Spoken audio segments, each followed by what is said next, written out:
New year సందర్భంగా యువతకు ఒక ముఖ్యమైన సందేశం ఇవ్వాలని మేము ముందుకు రావడం జరిగింది.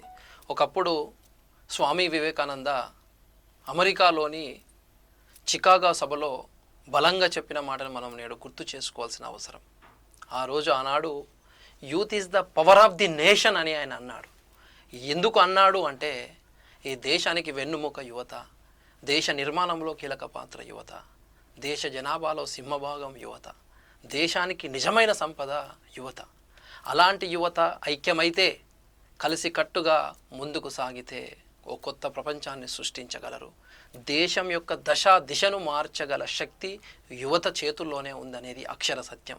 కానీ నేడు బాధాకరం విషయం ఏమిటంటే, కొంతమంది యువత డ్రగ్స్ కావచ్చు, మందుకు బానిసలై తన అమూల్యమైన జీవితాన్ని మాత్రమే కాదు, తల్లిదండ్రుల ఆశయాలను మరియు కుటుంబ భవిష్యత్తును అంధకారంలోకి నెట్టివేస్తూడడం చాలా బాధాకరం అని తెలియజేస్తున్నాను.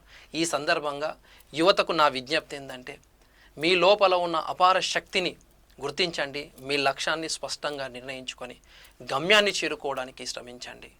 మత్తులో కాదు, సంకల్ప శక్తితో సాధించండి అని సందర్భంగా అప్పుడే మీకు విజయాలు మీ చెంతకు వస్తాయి. దేశ నిర్మాణంలో కీలక పాత్ర పోషించండి. యువత మేలుకోండి, దేశం ఏలుకోండి అని సందర్భంగా తయారు చేస్తున్నాను. నమస్తే.